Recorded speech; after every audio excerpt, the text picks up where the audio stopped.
Iglesia de Panguipulli, Dios les bendiga, sean muy bendecidos. Estamos llegando al final de esta serie que hemos llamado Amando como Jesús. Ya han pasado varias semanas en las cuales hemos estado reflexionando sobre distintas perspectivas para comprender el tamaño, ¿no? La inmensidad del amor de Dios, expresado justamente en las acciones, en los actos, en los gestos de nuestro Señor Jesús cuando caminaba por esta tierra y tuvo tantas hermosas experiencias que nos muestran, ¿no? Justamente la dimensión del amor de Dios a través de Jesús. Pues bien, una forma de cerrar esta serie es reflexionar sobre la máxima expresión del amor de Dios. Y me ha parecido que si queremos justamente reflexionar sobre la máxima expresión del amor de Dios, creo que tenemos que ir a un texto que ya sé que estás pensando cuál es, Juan 3:16, porque de tal manera amó Dios al mundo, ¿cierto?, que ha dado a su Hijo unigénito para que todo aquel que en él cree no se pierda, mas tenga vida eterna. Mira qué hermosa palabra que yo creo que la mayoría de ustedes, si no se lo sabe de memoria, y ya desde hace muchos años, pero tiene plena conciencia de este texto, sabe lo que dice, ¿ya? Y lo comprende porque es parte importante justamente de la fe que tú has ido construyendo a través de los años en torno a esto tan maravilloso que es conocer a nuestro Señor. Pues bien, ¿cómo es el amor que el Señor nos da? Y yo quisiera compartir este mensaje con ustedes que lleva por título La expresión del amor de Dios. Y vamos a desmenuzar, ¿no?, este texto tan maravilloso que ha servido como texto lema en tantas campañas de evangelismo. Quizás tú mismo llegaste al Señor a través de un texto como este. Dice la palabra del Señor, porque de tal manera. Y por tanto, lo primero que quiero compartir con ustedes es que el amor de Dios, ¿cierto?, se ofrece sin medida. Mira qué interesante. De tal manera amó Dios al mundo. Bueno, el amor de Dios no tiene medida. Y mientras preparaba este mensaje, me acordé de una canción, quizás ustedes la conocen, ¿no?, muy antigua que yo cantaba cuando niño. Incluso hacíamos mímicas con ella, ¿no? Dice, el amor de Dios es maravilloso. ¿Te acuerdas? Tan alto que no puedo ir sobre él, tan ancho, ya tan profundo, o sea, no tiene dimensión. Y hay una palabra que ocupa la Biblia, ¿no?, que es inconmensurable, no se puede medir. Bueno, así es el amor de Dios. Es tan grande, ni siquiera en dimensiones, sino que es tan grande en grado, ¿cierto?, que simplemente no tiene medida. Ya el amor de Dios es maravillosamente, sorprendentemente grande, ¿cierto? Bueno, para llegar a comprender la dimensión del amor de Dios es necesario encontrar algo que nos pueda de alguna forma dar una dimensión de ese tamaño de amor, ¿no? Y a través de los años, mi propia experiencia me ha llevado a pensar de que una de las maneras, no digo que es la mejor, pero creo que una de las maneras de poder dimensionar justamente el gran amor de Dios por nosotros es cuando somos padres. Yo creo que la paternidad nos permite dimensionar de alguna manera justamente el amor de Dios Padre a través de ofrecer, ¿cierto?, a su Hijo Jesús. Una vez estaba predicando y le decía a los hermanos, yo creo, estoy seguro, de que nuestro amor por Dios, por los hijos, es tan grande que estoy seguro que si un hijo nuestro si requiriese un brazo, una mano, nosotros nos quitaríamos esa parte del cuerpo para entregársela a nuestros hijos. Así es el amor paternal, el amor sano se expresa justamente en sacrificio. Y todos ustedes, y yo, cierto que somos padres, todo el ejercicio de la paternidad es un ejercicio sacrificial en tantos sentidos, ¿no? Por cierto que los hijos no lo dimensionan, sino hasta cuando ellos mismos después son padres. Entonces, creo que la Biblia misma nos muestra este ejemplo y lo expresa en este texto de que la dimensión del amor tiene que ver justamente con el tamaño del sacrificio que el Señor hace por causa de todos nosotros. Hay tantos ejemplos de paternidades lindas. Por ejemplo, recordaba, mientras preparaba esto, pensaba en Jacob cuando lloraba a José. ¿Te recuerdas? ¿Cuántos años llorando a su hijo? La expresión del amor de David llorando a Absalón, donde incluso el reino estaba en riesgo. Sin embargo, el amor paternal, ¿cierto?, no tiene medida, y aun cuando fuera incomprensible para el resto de las personas, bueno, yo creo que justamente la paternidad nos permite dimensionarlo. Yo me pregunto, ¿qué tanto amamos nosotros? ¿Con cuánta intensidad? Y no estoy pensando ahora en términos de cuánto amamos a nuestro cónyuge o cuánto amamos a nuestros hijos. Estoy pensando en lo que expresa este texto. De qué tamaño, de qué intensidad es nuestro amor, justamente pensando en las personas, ¿ya? Y claro, normalmente nosotros, el amor en un mundo caído, y tú y yo venimos justamente de esa condición, claro, el amor se da justamente con medida, contrariamente a lo que la Biblia nos dice, y además de eso se da pidiendo algo a cambio. Sin embargo, el amor de Dios fue de tal manera, y yo quisiera pedirte que en este primer punto recapacitemos justamente en eso, que el amor de Dios se ofrece sin medida. Y tú y yo somos beneficiarios, ¿cierto? Justamente de esa actitud que nace en el corazón de Dios. Amén. Pues bien, pero esto también nos introduce al segundo punto, porque dice el texto, porque de tal manera amó Dios al mundo, ¿ya? Y el mundo, ¿qué es eso del mundo? Bueno, el mundo es ese mismo que nos esclaviza con conceptos ideológicos anti Dios, y secuestra la mente de las personas para que no solo no crean, sino que para que se opongan a todos aquellos, ¿cierto?, que creen. El mundo es, según la palabra de Dios, aquel que genera una corriente, todo un sistema gobernado justamente por el enemigo para producir desobediencia. Ese mismo que por naturaleza está corrupto y está contaminado, y que según 1 de Juan 5:19, tú lo puedes leer, dice que todo el mundo está bajo el dominio, ¿cierto?, del maligno. Todo esto que acabo de decir, ¿cierto?, que la expresión son los términos bíblicos para referirse al mundo, a ese mundo Dios amó. Esto es impresionante, ¿no? Claro, pero el Señor no amó, ¿cierto?, a los sistemas, no amó a las ideologías, no amó a sus filosofías, sino que amó a las personas cuyos pensamientos, cuyas mentes sin Dios están, ¿cierto?, y permanecen hasta el día de hoy en tinieblas. A ese mundo Dios amó. Por tanto, el amor de Dios, la dimensión del tamaño del amor de Dios, ¿cierto? Como decíamos en el primer punto, bueno, se ofrece sin medida, pero además se ofrece al mundo. Y yo me pregunto en este punto, ¿cierto?, ¿qué significa para ti el mundo? Y cuánto nosotros a lo menos empatizamos, simpatizamos, ¿cierto?, con él. Insisto, no con los pensamientos o las filosofías o los paradigmas, ciertos culturales en los cuales se construye y quieren imponer toda una manera de pensar aún hoy en día y con tanta fuerza en nuestro país, sino que estoy pensando en las personas de donde salen justamente esos pensamientos. ¿Qué tanto se mueve nuestro corazón por las personas? Mira, quiero leerte en el libro de Lucas, en el capítulo 6, en el versículo 27 en adelante, ¿cierto? Un texto que está inspirado en el Sermón del Monte, que dice así, dice, pero a vosotros, los que oís, os digo, amad a vuestros enemigos, haced bien a los que os aborrecen. Cuando tú escuchas texto como esto, estás pensando justamente en quién, en el mundo, ¿cierto? En gente que no simpatiza, que no empata con tu fe, con nuestra fe.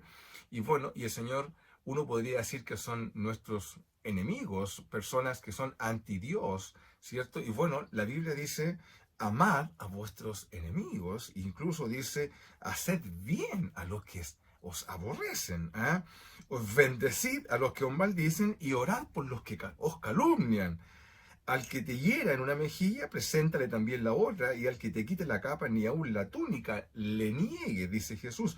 Y a cualquiera que te pide, dale, y al que tome lo que es tuyo, no pidas que te lo devuelva. ¿Y cómo queréis que hagan los hombres con vosotros? Así también, haced vosotros cierto con ellos. Y sigue, porque si amáis a los que os aman, ¿qué mérito tenéis? Porque también los pecadores aman a los, cierto, a los que los aman. Todo esto nos muestra, ¿no?, que la dimensión del amor por Dios, por el mundo, claramente es diferente de la tuya y la mía. Por cierto, no vamos a poder alcanzar, evangelísticamente hablando, al mundo si por lo menos no se expresa en nosotros un amor por ellos. ¿Cómo podríamos amar, cierto? ¿O cómo podríamos querer, desear que el amor de Dios toque a una persona si nosotros no amamos a esa persona? Se me viene aquí una reflexión, una situación, una anécdota que viví hace muchos años con una persona que me contó que estaba orando por su ciudad. Una persona que en general, la imagen que tengo yo de esa persona es una persona, ¿cierto?, como un creyente medio, podríamos llamarlo, promedio, de una congregación, pero en un momento me habló, ¿cierto?, de que estaba con un grupo de personas yendo a los lugares altos de la ciudad justamente para orar por la ciudad.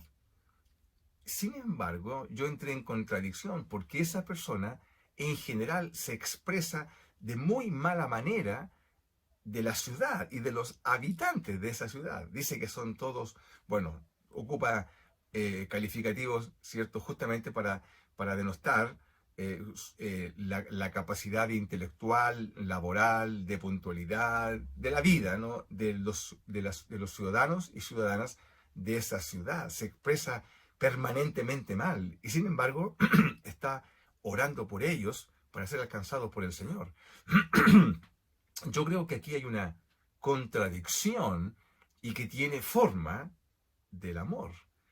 La Biblia dice que el Señor se expresó en sacrificio, en un amor dando a su Hijo, porque amaba a esas personas que sabiendo que lo iban a entregar, que lo iban a calumniar, que lo iban a torturar en una situación terrible, esas personas que permanentemente negaron al Señor, el amor de Dios por ellos movió su corazón justamente para el sacrificio de su Hijo. Yo creo que aquí tenemos que reflexionar y como iglesia bien nos haría pensar cuánto nosotros de verdad amamos nuestras ciudades. Querida, querido, ustedes que viven en esa hermosa ciudad, ¿cierto? ¿Cuánto amas a los habitantes de esa ciudad? ¿Cierto? En el sentido de que tú anhelas con todo tu corazón que sean alcanzados por el Señor para que salgan justamente de una condición pecaminosa, de una condición de vida sin Dios, que los lleva justamente a seguir una serie de patrones de pensamiento y conductas que son ajenas a Dios. En fin, para reflexionar, ¿no? Pues bien, el texto dice algo más. Mira cómo dice la siguiente parte, porque dice, porque de tal manera amó Dios, ¿cierto?, al mundo, y dice que ha dado a su Hijo unigénito. En otras palabras, el amor de Dios se expresa ofreciendo lo más preciado. Y esto, wow, créeme, por favor, que esto me lleva a mí a mucha reflexión para mi propia vida, ¿no? ¿Cuánto amo yo para ofrecer? ¿Qué estoy yo ofreciendo? Mira, la máxima expresión del amor de Dios fue ofrendar a su Hijo, a su único, a su unigénito, ¿cierto? Primera de Juan 4:9 dice así, dice, en esto se mostró el amor de Dios para con nosotros, en que Dios envió a su Hijo unigénito al mundo para que vivamos por Él, ¿cierto? Es decir, si alguien busca una prueba del amor de Dios, aquí tiene una. ¿Cuál es? Bueno, que envió a su Hijo, y no a cualquiera, sino envió a su Hijo unigénito, ¿cierto? Es que estaríamos nosotros dispuestos a dar, ¿cierto?, a quien decimos que amamos. Simplemente se supone que la comunión de la iglesia, el espacio en donde tú y yo nos movemos en la comunión, ¿cierto?, de la fraternidad entre hermanas y hermanos, como normalmente nos llamamos, ¿cierto?, a quienes formamos parte de una comunidad de fe. Se entiende que en esa comunidad la gente se ama, ¿cierto? Se ama, muy bien. Eso es de causa común, de obviedad, ¿cierto? Porque todos tenemos el mismo Dios, el mismo Padre, la misma fe, y tenemos un mismo amor por Dios, y ese mismo amor no puede sino expresarse a través del amor fraternal. Nadie puede decir que ama a Dios si aborrece a su hermano, dice, cierto, el apóstol. Por tanto, hay una contradicción, ¿cierto?, entre decir que amamos a Dios y tener conflictos permanentes con las personas. Algo no está bien en nuestra teología, ¿cierto? Algo no está bien y necesita ser sanado. Pues bien, la pregunta que yo me hago es, ¿qué estaría yo dispuesto a dar a mis hermanos? Y aquí me entran tantas preguntas. Por ejemplo, hay personas que no están dispuestas a dar ni siquiera el tiempo, ¿no? Nunca tienen tiempo para ofrendarlo para sus hermanos, para atenderlos, para servirlos, para simplemente escucharlos, simplemente, ¿cierto?, recibirlos en su hogar, para atender simplemente una conversación. Nosotros en nuestra iglesia tenemos en este momento un albergue para gente en situación de calle. Cerca de 30 personas están viviendo en las dependencias del templo, ¿cierto?, para justamente sortear la situación coyuntural por la cual están atravesando. Y una de las cosas que nos piden los monitores del albergue permanentemente, nos dicen, por favor, vengan al templo, no vengan a hacer nada más que escuchar. Siéntense con la gente, con personas en situación de calle, para que escuchen sus historias. Y simplemente puedan escuchar. Hermano, estamos dispuestos a dar. Es un sacrificio, para algunos lo es. Pues bien, tantas cosas, ¿no? Porque a veces no podemos, la palabra sacrificio es demasiado grande porque algunos no están dispuestos a dar ni siquiera lo mínimo. Incluso cuando pienso en esto, pienso en el ministerio propio de la iglesia. Cuando nosotros hacemos ministerio, o sea, nos dedicamos a servir a la iglesia en distintas cosas, a lo menos, como yo le pido a mis hermanos, a lo menos den con sacrificio en términos de dar con excelencia. O sea, si vas a hacer poquito, lo poquito que hagas, hazlo como para el Señor. Excelente. Amén. Pues bien, pero también tengo una reflexión más, ¿ya? Porque la Biblia dice en Efesios 5:25, dice, maridos, amad a vuestras mujeres, así como Cristo amó a la iglesia. Y aquí tengo una palabra para aquellos que estamos casados, ¿no? Una palabra. Porque mire cómo dice el texto.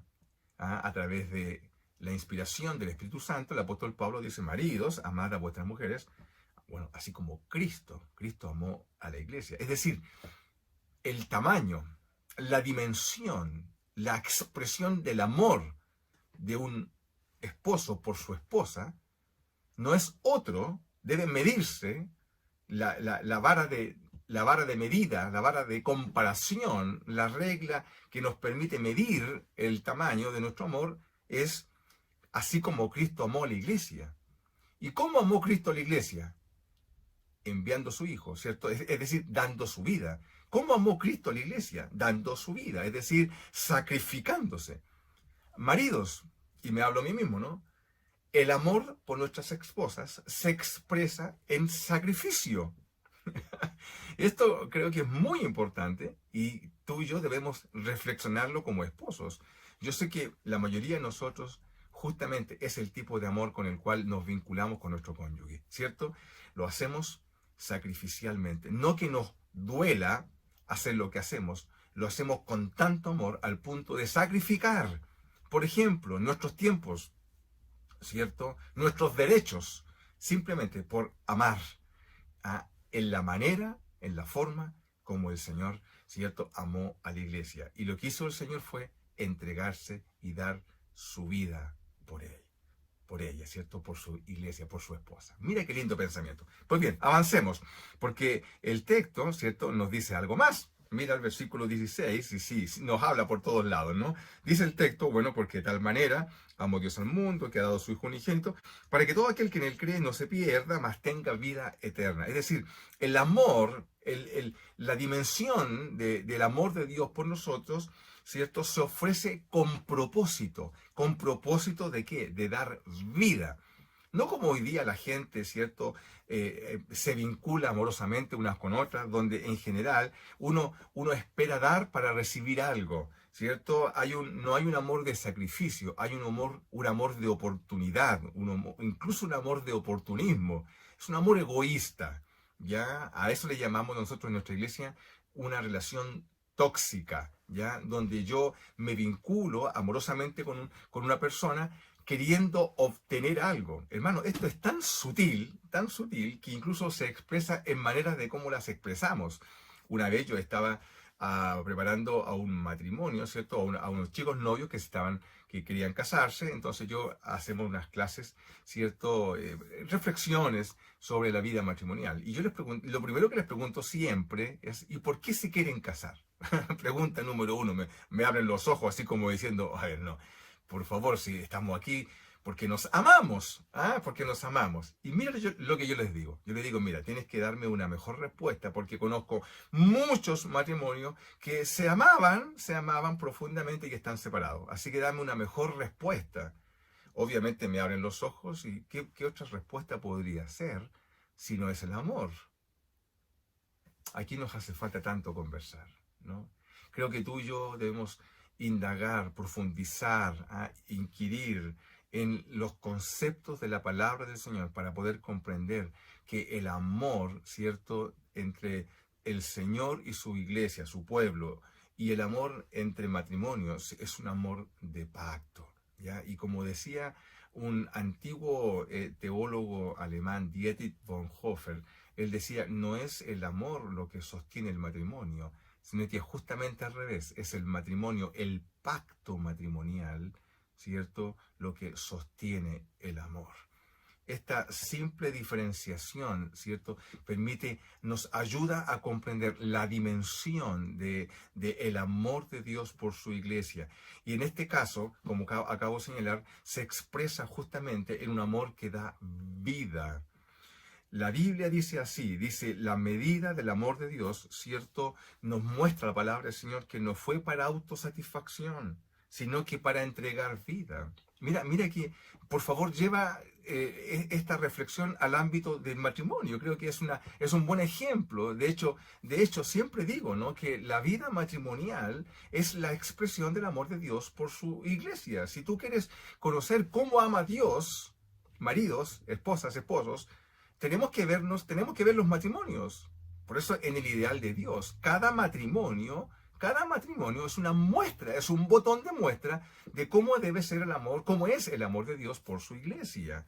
Por tanto, el amor de Dios no tiene que ver con autosatisfacción, ¿cierto? Es decir, cuando me dicen, no, yo me quiero, ¿por qué se quieren casar? Como le decía, bueno, me quiero casar, ¿cierto?, porque no quiero estar solo, me quiero casar porque quiero formar una familia. Todos son motivos egoístas, piénsalo.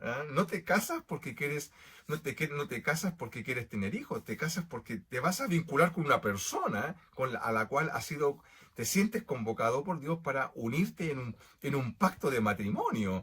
Te casas con alguien porque vas a dar, porque la expresión del amor es dar. No te casas para sentirte bien, no te casas, ¿cierto?, para autosatisfacer tus necesidades de todo tipo, ¿ya? En fin, mira qué interesante todo esto, ¿no?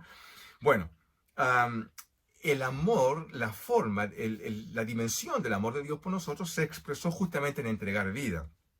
Así amó Dios. Él ve nuestra condición, ¿ya? Y yo te invito a que tú veas tu propia condición y sabes que sin Dios no hay vida.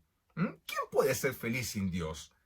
Porque Dios es nuestra plenitud, ¿cierto? Vivir en Dios, tener a Dios en nuestro corazón, bueno, es tener la vida de Dios. Puedes vivir la ficción de una vida independiente de Dios, pero como creo que lo he expresado otras veces, al final de la vida, cuando cierra la vida, las personas reflexionan, si tienen la oportunidad de reflexionar y tienen la capacidad mental en ese momento para hacerlo, ¿cierto?, encuentran la torpeza de haber vivido una vida sin Dios. Y si no logran ver eso, ven lo vacío de su vida, de su corazón y de la insignificancia de la vida humana aun cuando haya tenido tantos éxitos, pero es insignificante, no tiene razón de ser, porque si tú y yo somos polvo, ¿ya? Y no hay nada más, no hay eternidad, no hay Dios, la vida no tiene ni un sentido, el drama humano no tiene ningún sentido.